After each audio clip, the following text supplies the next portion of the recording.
I couldn't sleep that night. The cabin felt too still, the kind of silence that presses on your chest and won't let go. Ever since Robert passed in 2021, the nights had become longer, colder, and heavier. I'd lived in this place for decades, but without him, every creak of the wood seemed louder, every gust of wind through the pines a little more haunting. At 4 a.m., I looked out the window, half out of habit, half out of loneliness, and saw something I will never forget. My son, the boy I once rocked to sleep during storms, was digging beneath the pine trees with his wife burying a box. Not just any box. The box that once held my wedding ring, our deed to this land, and the last of our life savings. In that moment, I realized grief hadn't made me paranoid. It had made me quiet. And maybe that's why they thought I wouldn't notice. But I did. And I would never be quiet again. I froze, my heart hammering. For a moment, I wondered if it was just my imagination grief playing tricks on me again. But the sound came again, sharp and deliberate. I crept to the window, pressing my palm against the cold glass, and pulled the curtain back just enough to see. Out near the edge of the yard, under the tall pines, 2 figures moved in the dim light. I squinted, leaning closer until the shadows sharpened into faces I knew better than my own. Daniel, my only son, and his wife, Vanessa. I almost called out, but the words stuck in my throat. What were they doing here at this hour? Daniel had a house in town nearly 40 minutes away. Vanessa hated the cabin. She'd always made it clear. Yet there they were, shovels in hand, bent over the earth like grave diggers. Daniel straightened, sweat glistening on his forehead even in the cold night air. His voice carried low but firm. Deeper, it has to be deeper. The sound cut me like a knife. I gripped the window frame so hard my fingers ached. Vanessa muttered something I couldn't catch, then pressed her shovel into the soil again. A few minutes later, Daniel hauled something heavy from behind a tree. A box, metal, and dull, its edges catching the moonlight. He dropped it into the hole with a hollow thud. I couldn't breathe. My own son crouched in the dirt, burying something in secret on land Robert and I had cherished for decades. I strained to listen, my pulse roaring in my ears. Daniel pushed the soil back and tamping it down with his boot until the ground looked almost smooth again. He wiped his hands on his jeans and glanced around, his eyes sweeping dangerously close to the cabin. I shrank back, pressing myself against the wall, terrified he might see me watching. When I dared to look again, Daniel was standing with his arm around Vanessa, the two of them whispering as they walked back toward the driveway. A car door slammed softly. Headlights flared, then disappeared down the narrow road. The yard was quiet again, but the silence was no comfort this time. My gaze fixed on the patch of fresh earth beneath the pines, the dark soil unsettled and raw. Whatever they had hidden there, it didn't belong to them. And the weight in my chest told me it might not only be about money or things, it was about trust, about the one bond I thought I could never lose. I pressed my trembling hand to my mouth, holding back a cry. Daniel, my Daniel. The cabin groaned with the wind, but I didn't move. My legs felt rooted to the floor as though the earth outside wasn't the only thing being buried. Something inside me was sinking too. Something I wasn't sure I'd ever get back. I stood there at the window until the sky began to pale with the first trace of dawn, staring at that spot of disturbed ground, unable to look away. By the time the first streaks of sunlight broke through the trees, I had already put on my boots and grabbed the old spade from the shed. My hands were still trembling, but my movements were steady. The grass was damp with dew, and the earth beneath it smelled like pine needles and frost. The silence was absolute, save for the birds slowly beginning their morning calls. I made my way down the slope toward the spot Daniel had stood just hours earlier. The ground was slightly uneven, disturbed in a way that only I would have noticed. This wasn't some wild guess. I knew exactly where that box was. I'd been watching from the window with my heart lodged in my throat. The first dig sent a cold shock through my arms. The soil was softer than I expected. I worked in silence, each thrust of the spade pulling up another layer of earth, and with it, more of my certainty. They had buried something they didn't want me to see. After maybe 20 minutes of digging, the metal edge glinted beneath the dirt. My breath caught. I dropped to my knees and clawed at the soil with my hands until the box was fully exposed. It was heavy rusted on the corners, the lid sealed tight with a lock that had clearly been forced open. The latch hung loose, dented. Daniel must have pried it open before burying it. I hesitated only a second before flipping the lid. Inside lay the blue velvet box that had once held my engagement ring. I opened it with shaking fingers, and there it was, my sapphire and diamond ring, the one Robert gave me the night he proposed. Next to it, the pearl necklace from our 25th anniversary, still strung perfectly in a soft leather pouch. My breath hitched. Underneath them, folded neatly, were the original deed papers for the cabin and the adjacent land. I hadn't seen them in years. They were supposed to be in the safe inside the linen closet, tucked away behind towels no one ever used. Seeing them here in a metal box in the dirt turned my stomach. Then I saw the envelope, white, creased with my handwriting on the front, bonds and savings. It had been sealed once. Now it was torn open. I reached inside, empty. My mouth went dry. Those bonds were Robert's retirement legacy. We'd saved them for emergencies, college funds, whatever life threw at us. Over $300,000. Gone. I stood up so quickly the box tipped over. The papers slid into the dirt, the pearls spilled like tears into the grass. And then, without even realizing it, I screamed. Not a loud, panicked scream, but one that came from somewhere far deeper than my throat. It was the sound of a wound being opened. The betrayal wasn't just financial. It was intimate. My son, my own flesh and blood, had stolen the things that mattered most and buried them like trash. I dropped to my knees again, clutching the necklace like a lifeline. My tears came fast, hot, and silent. I wasn't angry yet. Not really. That would come later. Right now I felt hollow. I sat there hunched over that box in the forested backyard while the sun climbed slowly over the pines. It wasn't until I heard a car passing down the distant road that I pulled myself together. I wiped my face with my sleeve and gathered everything back into the box. Every paper, every trinket, every piece of what used to be our life. I carried it back up the hill, pausing at the porch to catch my breath. Inside the cabin, I placed the box on the kitchen table and stared at it as if it might explain itself. The coffee machine blinked at me, the last cup Robert ever used, still sitting on the rack like a relic. Everything in this place was a memory, and now it felt tainted. I opened the drawer where I kept the address book and pulled out a yellowed envelope marked Bank, Mountain Trust. Inside was a business card. Diana Collins, branch manager. Friend of Robert's. She'd helped us refinance once years ago. I had no idea if she still worked there. My fingers hovered over the phone. Then I picked it up and dialed. It rang twice before a voice answered, warm and familiar. Mountain Trust Bank. This is Diana.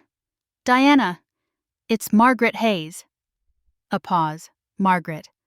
Oh my goodness, it's been forever. I was just thinking about you the other week. How are you holding up? I closed my eyes for a moment, steadying myself. I'm not doing well, Diana. I need to ask you something. About our accounts. And about Daniel. She went quiet. All right, she said. Tell me everything. And I did. Not all of it. Not yet. But enough. Enough to know I wasn't crazy.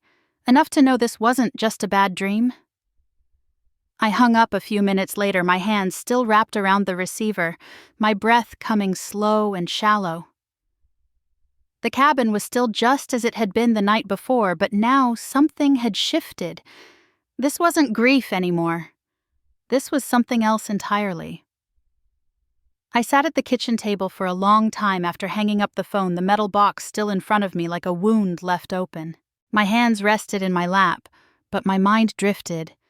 Back to when things made sense, back to when Robert was still here.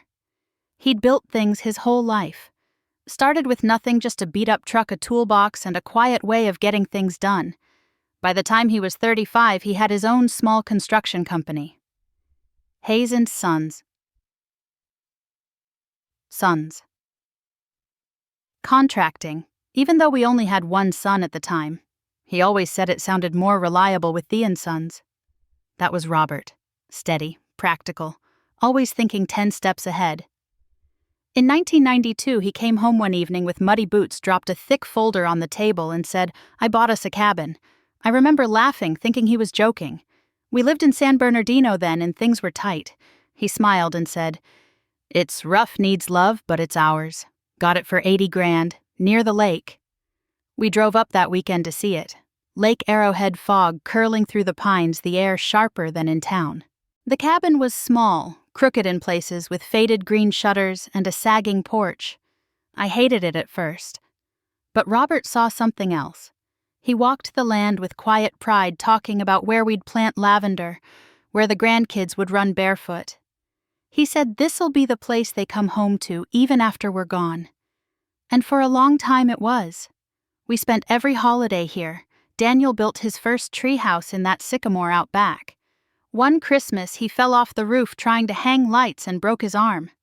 Robert stayed up all night in the ER, joking with the nurses, telling everyone Daniel had tried to fly.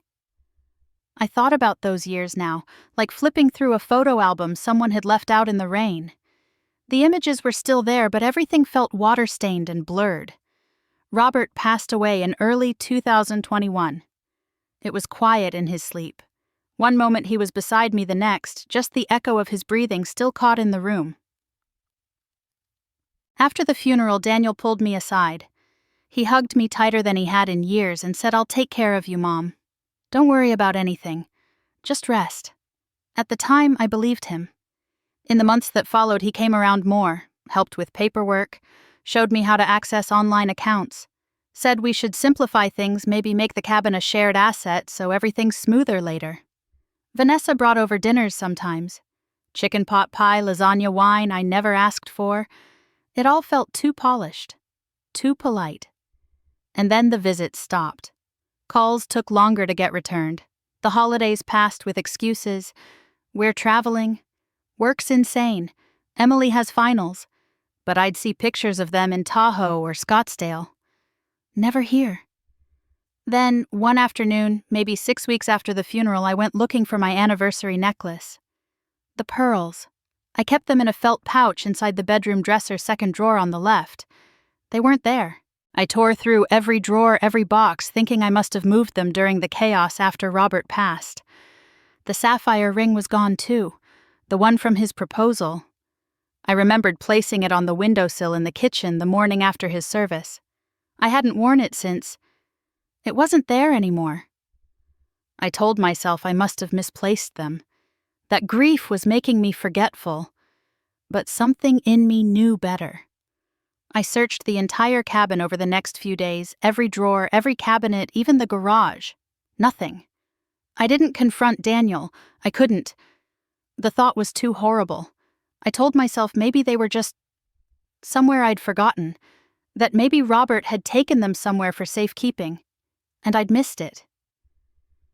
I let the doubt fester quietly, silently, like mold behind the walls.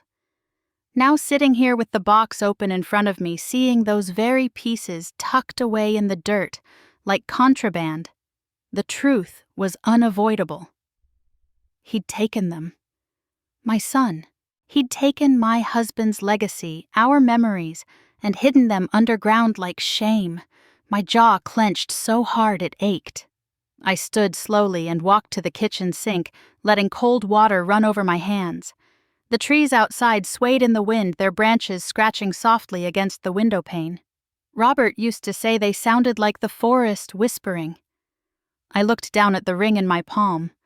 Sapphire surrounded by tiny diamonds, still as beautiful as the day he knelt in front of me at Echo Park.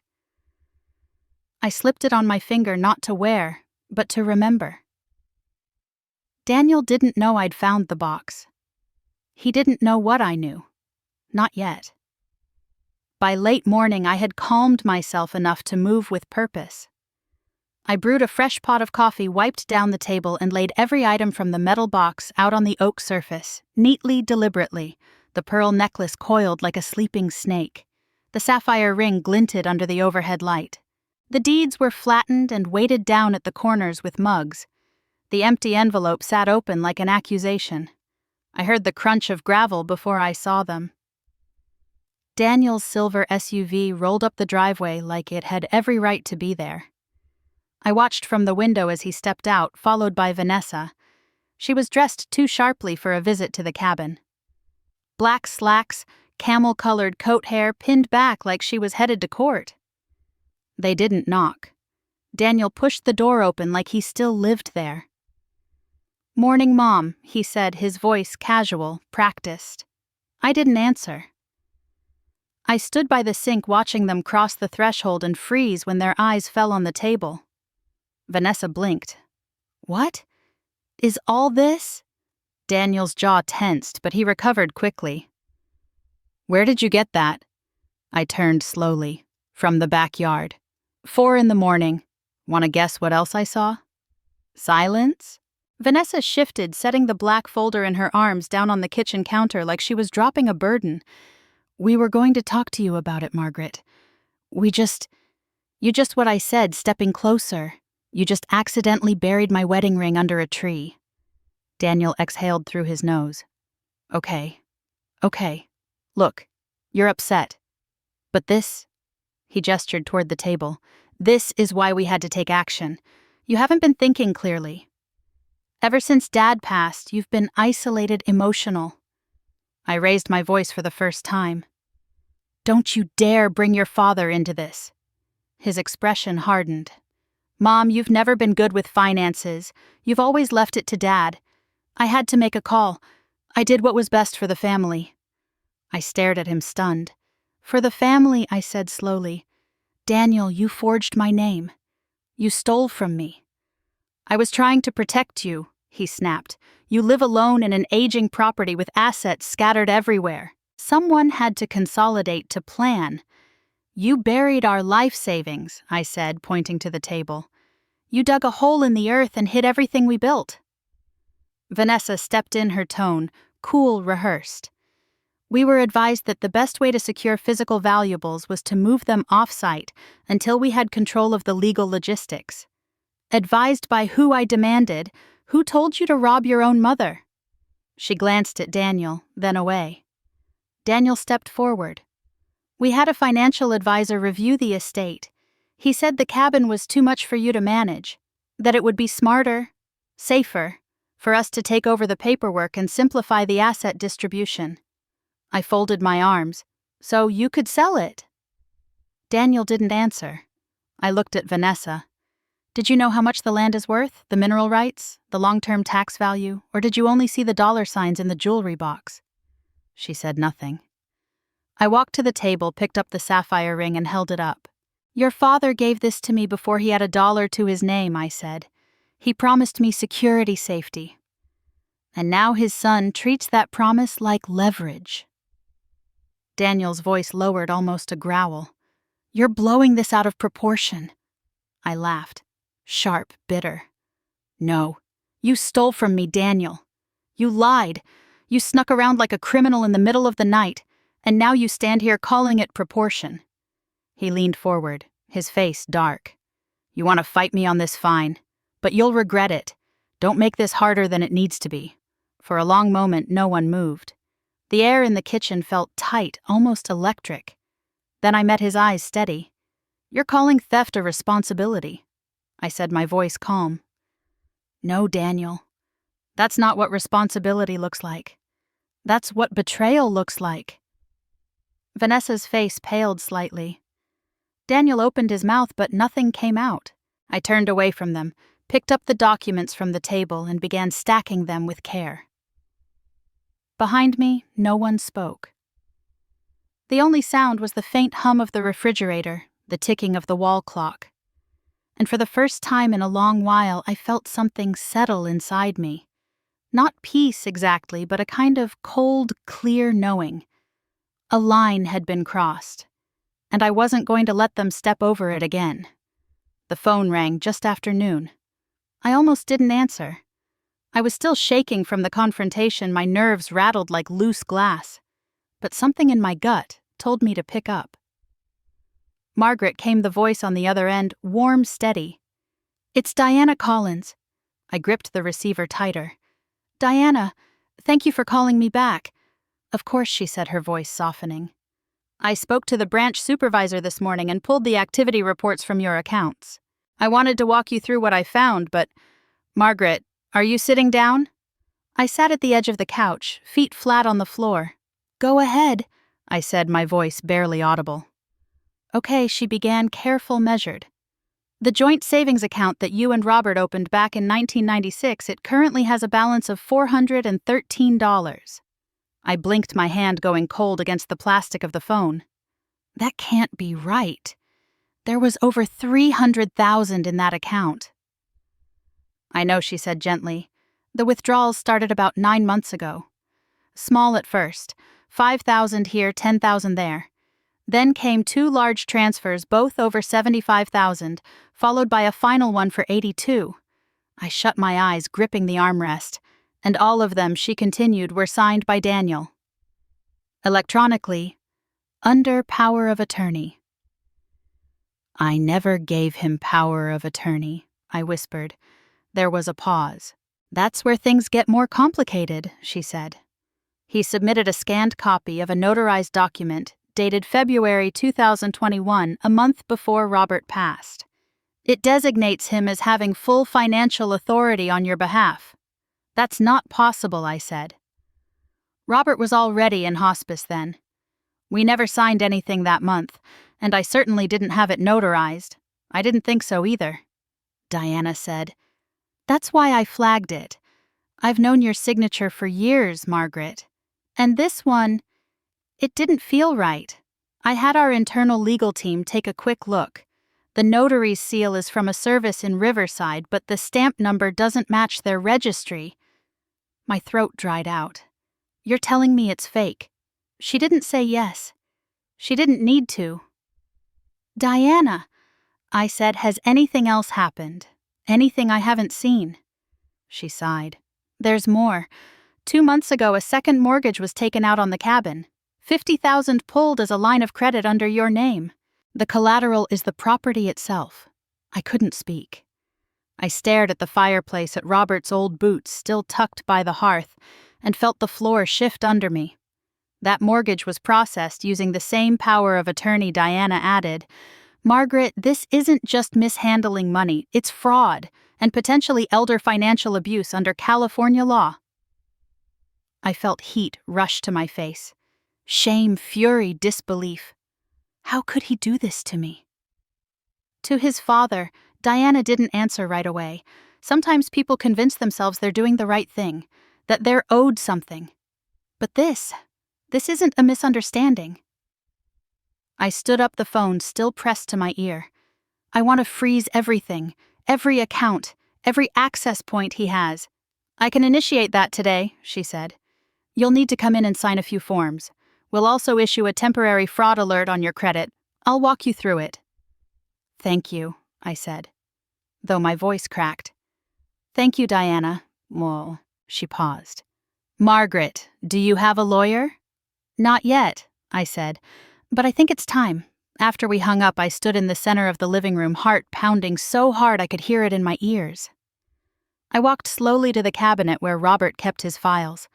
Old tax records, warranty receipts, even the birth certificates from when Daniel was born. I ran my hand along the folders, the edges worn and curling with time. In that moment, I didn't feel like a helpless widow anymore. I felt like someone who had just been robbed in broad daylight, and who was about to fight like hell to take her life back. The knock at the door startled me. For a moment, I stood frozen in the hallway, unsure if I was ready to face anyone. Then I heard her voice. Soft, familiar. "Margaret." "It's Olivia. I brought something warm." I opened the door to see Olivia Parker standing on my porch holding a casserole dish wrapped in a checkered kitchen towel. Her cheeks were pink from the cold, and her gray curls framed a face that knew more grief than most people cared to admit. "I heard Daniel's car yesterday," she said gently, stepping inside without waiting for an answer. "Thought you might need company." I didn't trust myself to speak, so I just nodded and led her into the kitchen. She set the casserole down on the counter and peeled off her gloves. The scent of cheese and herbs filled the room, mingling with the bitterness that had clung to the cabin for days. "You look tired," she said, her eyes scanning the kitchen table.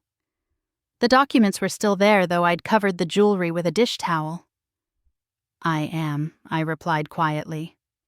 "Tired doesn't even begin to cover it." She sat across from me and placed her hands around a mug of tea I hadn't offered, but she'd taken anyway, like old friends do. There was a long silence between us, but not an uncomfortable one. "My daughter tried to sell my house after George died," Olivia said, her voice steady but low. "Said I didn't need a 3-bedroom. Said she and her husband could help me liquidate. You know what that means. It means strip it bare and walk away with the cash." I looked up sharply. "She got as far as listing it online," she continued. "Didn't think I'd notice. I had to threaten to press charges before she backed off." My throat tightened. "I'm sorry, Olivia." "I had no idea," she shrugged. "I don't tell many people. Makes me feel like a fool." "You're not," I said. "Not even close." She gave a sad smile. "Neither are you." Another pause. "I spoke to the bank," I finally said. "Daniel's been draining our accounts for months.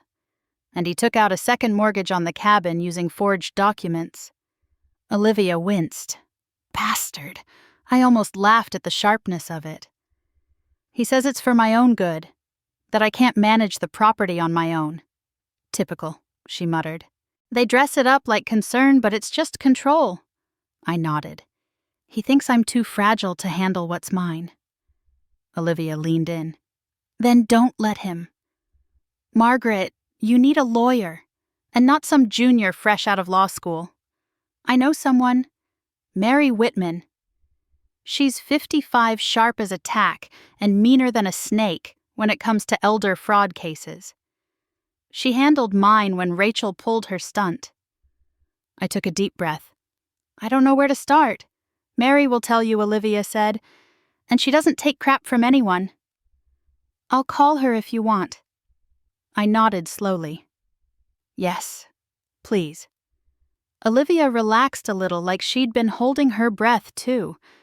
She reached into her coat pocket and pulled out a folded flyer. "Also, I brought this. You might want to look it over." She slid it across the table. It was a real estate bulletin, the kind that listed recent property sales around Lake Arrowhead. A cabin 2 streets over had just closed at $982,000. My eyes widened. "That's not even lakefront," Olivia said. "Yours has views, better access, and it's got 2 parcels. I'd bet the whole property's worth over $950 right now." I stared at the numbers like they couldn't be real. "And that's not all," she added. "Remember that old survey you showed me last year about the shale beneath your back lot? That land qualifies for mineral rights, natural gas drilling leases, maybe even gravel extraction. I checked with a friend who works in state land use. You could lease that land for at least $250, maybe more." I couldn't breathe. "You're sitting on more than memories," Olivia said. "You're sitting on a gold mine. And your son, he knows it." The room spun slightly. I gripped the edge of the table. "I thought he just wanted the cabin," I whispered. "I thought it was about nostalgia, maybe resentment. But this?" Olivia met my eyes. "This is theft, Margaret." With a long game, I didn't respond. I couldn't. My heart was beating too fast, my thoughts too loud. For months I'd been trying to hold on to the past, to the smell of Robert's shirts, the way the pine trees whispered at night, the sound of laughter by the lake. I hadn't realized I was also holding on to something that others would kill to take. I looked back down at the flyer. 950,000. Mineral rights. A second mortgage. A forged signature. And my son at the center of it all. I'll call Mary tomorrow, I said quietly. Olivia smiled. Good. We didn't speak much after that. We just sat there for a while, two widows and a pot of tea between us, letting the truth settle like dust on old wood. I spent the rest of the afternoon moving like a woman possessed. I started by scanning everything. Every deed, every bank statement, every page Daniel had touched. I borrowed Olivia's printer and laid the documents out on the dining room table in neat rows, checking for dates, inconsistencies, anything that could be used. I photographed the box he'd buried, the disturbed soil under the pine trees, even the mud still stuck to the metal latch. I took wide shots, close-ups, angles from the window to show where I had stood. My hands didn't shake this time. They moved with clarity, with purpose. Then I called Diana and asked her carefully to repeat everything she had told me. I turned on the recorder app on my phone, holding it steady. "Yes, Margaret," she said, voice calm but firm. "The second mortgage was filed using a forged power of attorney. The notary information appears fraudulent, and the financial activity on the joint account was conducted entirely by your son without documented approval. This qualifies as elder financial exploitation under California Penal Code 368. Her voice trembled just slightly at the end. I could hear the regret, the disbelief. "Thank you, Diana," I said. "You've helped more than you know." The next morning, I met Mary Whitman. She walked into Olivia's living room like she owned the air around her. Mid-50s, sharp gray bob, pressed navy blazer and a steel look in her eyes. She sat down across from me and opened her briefcase without wasting a second. "I've reviewed the documents Olivia emailed over. Diana Collins is a solid source. I cross-checked the notary seal number. Confirmed it's fabricated. We also contacted the state bar.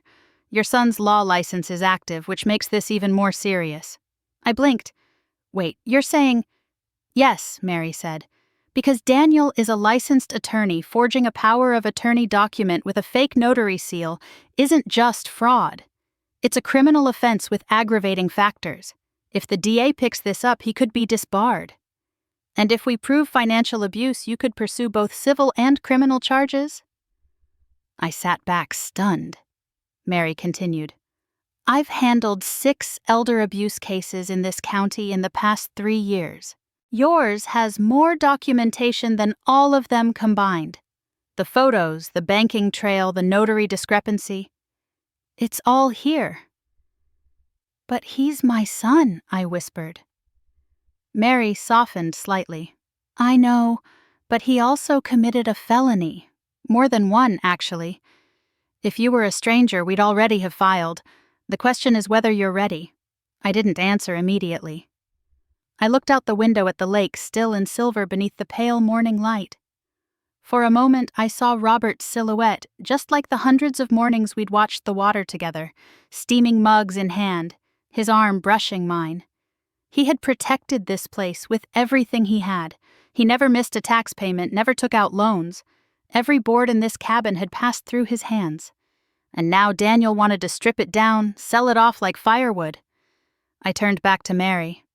"What do we do first?" She smiled, but not warmly. "Professionally. We file a civil injunction to freeze all remaining assets and notify the title office of pending litigation, so no sale can be processed. We'll also submit a formal complaint to the county fraud unit. From there, I'll handle all communication. You don't need to speak to him again unless you want to." "And what about the mortgage?" I asked. "The one on the cabin."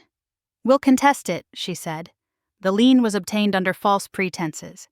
Once we prove the power of attorney was forged, we can have the mortgage invalidated, but we need to move fast. Fraud cases get harder to reverse if they sit too long." I nodded slowly, the weight of it all settling over me. Not as panic, but as something else. Readiness. "Let's do it," I said. "All of it." Mary closed her briefcase. "Good. Then let's get to work." She left soon after, promising to send over paperwork that afternoon. Olivia poured me more tea and said nothing. She just patted my hand across the table and held it there. Later that evening, I sat on the porch with the documents again in my lap.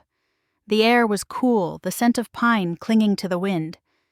I heard a creak on the porch swing next to mine and smiled, though no one was there. It was silly, maybe, but I could feel him, Robert, and for the first time in a long while, I didn't feel alone. The call came just after 9 when the sky had gone from golden to steel, and the cabin was wrapped in that soft kind of quiet only a forest can make. I was rinsing dishes when my cell phone buzzed across the counter, lighting up with a name I hadn't seen in weeks. Emily. I answered on the second ring, wiping my hands on a towel. Sweetheart. There was a pause, then a shaky breath. Hi, Grandma. Her voice was low, cautious. Are you okay? I asked. She hesitated. I'm not supposed to call you. My heart sank. Why not? I heard them talking, she whispered. They think I'm asleep, but I heard them. Dad and Mom. In the kitchen. They're going to sell the cabin. They said it's all just dead equity sitting in the woods. They said you'd eventually have to move into assisted living anyway, and it's better to cash out now. I lowered myself slowly into the armchair, phone pressed close to my cheek. Emily, I don't want them to, she said, her voice cracking. I told them it wasn't right, and Dad told me to stay out of grown-up decisions. But this isn't just about money, Grandma. It's Grandpa's cabin. It's yours. I could feel the sting of tears pushing behind my eyes, but I didn't let them fall. I know, sweetheart, I said softly. They want to meet with a real estate agent next week, she continued. Mom already looked up comps. They think they can get close to $1 million. They said you've checked out and that you don't need a big house anymore. They don't even know you know. My hand tightened around the phone. Emily's voice dropped lower. But I do. I know you know. You're not dumb. You're the only person in our family who actually listens to people. I smiled faintly. That's kind of you to say. There was a long silence. Then she said, barely above a whisper, I miss Grandpa. I do too, I said. Every day. Another pause, then a muffled sniffle. I remember the time he taught me how to fish, she said, and when he let me use the hammer even though Dad said no. He said, Emily, if you want to build something, don't wait for permission. My throat caught. I want to be like that, she whispered. I don't want to just sit and watch them take everything. I exhaled slowly. You're very brave. No, I'm not, she said. I'm scared all the time. Being scared and still doing what's right is the bravest thing there is. She was quiet for a long while, then her voice returned wet with tears. Please don't let them take your house, Grandma, she said. It's yours. Yours and Grandpa's. Not theirs. They don't even care about it. They just see money. But I see all the memories. The porch swing, the lake, the Christmas lights that never worked right. My chest ached with something fierce and deep. I won't let them take it, I said, steady and low. Emily sniffled again. Good. Then in a smaller voice, can I still come visit? Even if they say no, I smiled through the tightness in my throat. You always have a place here. Always. We stayed on the phone a few more minutes. She told me about a poem she wrote for English class and how she'd hidden it from her mom because it was about grief. I told her I used to write poems too when I was young. She promised to send hers if she got a good grade. After we hung up, I sat there in the quiet holding the phone in both hands like it was a lifeline. Daniel had taken so much. Money, trust, safety. But he hadn't taken her. Not yet. And for the first time I realized I wasn't just fighting for my past. I was fighting for her future too. The knock was harder this time. I opened the door to see Daniel standing a half step ahead of Vanessa. A third man unfamiliar was with them. Trim gray suit, thick binder in hand, the look of someone paid by the hour to be persuasive. Mom, Daniel said, voice clipped, "This is Richard Fenley. He's our counsel." I didn't move aside. For what? To help you make the best decision possible before things escalate unnecessarily. Vanessa gave a tight smile. The lawyer simply nodded like this was all routine. I let them in, quietly. The living room was already prepared. Daniel sat on the couch like he still owned it. Vanessa remained standing, arms crossed. The lawyer opened the binder and placed a folder on the coffee table. "Margaret," he began smoothly, "your son and daughter-in-law have serious concerns regarding your ability to maintain this property. The annual property tax alone exceeds $13,500. Insurance premiums have risen with your age. Maintenance, weather damage. These are costly burdens." "Burdens," I echoed, sitting across from them. "Exactly," Richard continued. "As your family, they're concerned about your well-being. If the cabin is sold, you could access modern senior housing with safety features, medical access, even a social community." Vanessa finally spoke. "We've already identified 2 facilities, both with great ratings and full kitchens. You'd have independence, Mom. More than here." Daniel leaned forward. "Let's be realistic. You can't keep paying out of pocket for taxes and repairs. You're already dipping into savings just to replace plumbing and roofing. It's not sustainable." "You mean the savings you emptied?" I asked softly. The lawyer cleared his throat, avoiding my eyes. "Legally, our focus today is on what's next, not what's behind. The current valuation of this cabin exceeds $950,000. That's nearly $1 million sitting idle." Vanessa pulled out a printed purchase agreement. "We have a buyer, Mom. A cash offer. They're ready to move forward today." I looked at the paper. Then I pulled a different folder from beside my chair and set it gently on top of theirs. "I have a contract too," I said, "from a company called Vista Ridge Minerals. They've confirmed the land qualifies for extraction. Here's their offer: $250,000 up front for mineral rights access, plus quarterly royalty based on volume." Silence fell like a dropped plate. Daniel blinked. What? I spoke to a geologist, then a lawyer, then their acquisition officer. "It's been in the works for weeks," I said. Vanessa opened the folder. Her face paled. This is real, signed, notarized. Funds are already in escrow pending county recording." Daniel stood up too quickly. "You went behind our backs. You buried my wedding ring under a pine tree," I said calmly. "You forged a power of attorney. You drained my accounts." "So no, Daniel. I didn't feel obligated to keep you updated." His jaw clenched. "You don't even know what you're doing. These people could be lying." "They're not," I said, standing too. "And they believe in the value of this land more than my own son does." The lawyer, now visibly uncomfortable, reached for the original offer. "Given this development, I'd advise holding off." "No need," I interrupted. "I'm not signing anything, and I'll be filing formal fraud charges within the week." Daniel's face drained of color. Vanessa said nothing. "You should leave now." I added, my voice even. They gathered their papers with stiff fingers and walked out without another word. I closed the door behind them and let out the breath I didn't realize I'd been holding. Outside, the lake shimmered through the trees. Inside, my hands no longer shook. They came back 3 days later. I heard their car before I saw them. Gravel spitting under the tires, the kind of careless stop only people full of rage make. Daniel marched up to the porch with that same confidence he used to carry into high school debates, as if facts and volume could bend reality. Vanessa followed slower this time, her arms folded tighter than usual. She didn't meet my eyes. I opened the door before they could knock. Daniel didn't waste a second. "You filed a lawsuit?" "Yes," I said. "With the county?" "Yes. And you used Diana Collins. You pulled bank records without my permission. I didn't blink. They were in my name. You weren't needed." His jaw worked in furious silence. Vanessa shifted, biting the edge of her thumbnail. She always chewed when nervous. Daniel threw a folder on the table. "Do you even understand what you've done? You're blowing up your own family over paperwork and paranoia." I walked over, placed my own folder next to his.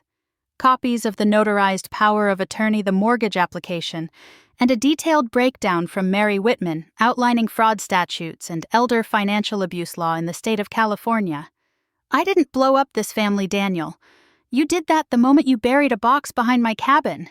His face flushed deep red. "I did what I had to do. You're too emotional.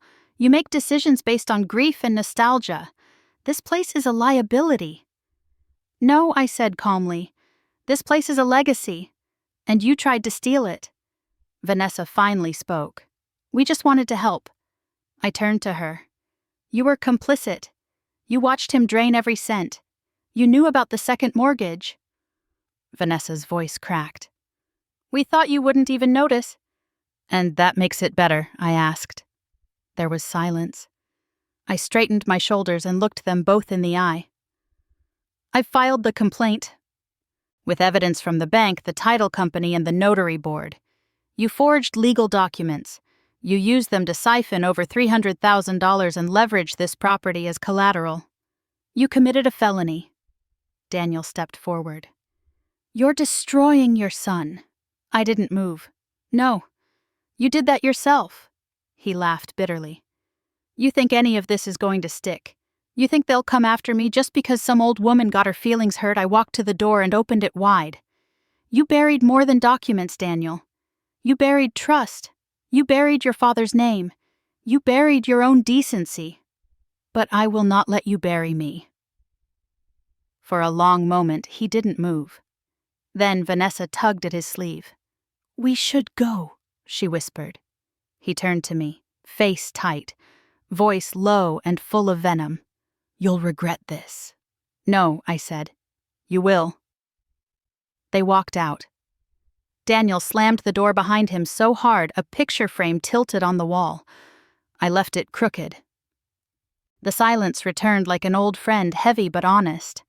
I looked down at the folder in my hands, my proof, my protection, and for the first time in months, I felt safe. 2 months passed like pine needles falling. Quiet, slow, inevitable. In that time, I kept my routines small: coffee at dawn, a walk along the gravel path behind the cabin, mornings folding laundry, afternoons with Emily reading on the porch. We rarely talked about what had happened. She needed gentleness. So did I. Then one Monday morning, a letter arrived from the county clerk's office. I opened it at the kitchen table, the same place Daniel had once tossed forged papers in front of me. But this time the words were real, and they were mine. The court had accepted my civil complaint. A formal investigation was underway. The fraud unit had found substantial cause to pursue criminal charges. Later that evening, Olivia brought over a copy of the local paper. She didn't say anything, just slid it across the table and waited. There it was on page 2, just beneath a story about high school football scores. Local attorney Daniel Hayes, under investigation for elder abuse and financial fraud. I stared at the words for a long time. A smaller column quoted a spokesperson from the State Bar Association. Daniel's law license had been placed under suspension pending review. The investigation would determine whether permanent disbarment was warranted. I exhaled slowly, folding the paper in half. "I'm sorry it came to this," Olivia said softly. "I'm not—" I said, "Vanessa's name came up a week later. A letter from the bank arrived addressed to me but mentioning her. Because her name had appeared on several joint withdrawal requests, she too was now part of the internal investigation. I didn't celebrate. I just felt still. And then Emily moved in. She showed up on a Friday evening with her school bag, a small duffel, and a piece of cherry pie she'd wrapped in foil.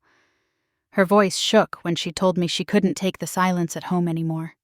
Not after everything. Her mother refused to speak of the lawsuit. Her father stayed in his office doors locked. Dinner was eaten with phones in hand. No laughter. No warmth. I made up the spare room. I washed her favorite quilt. I let her decorate the window with little paper birds she'd cut from a magazine.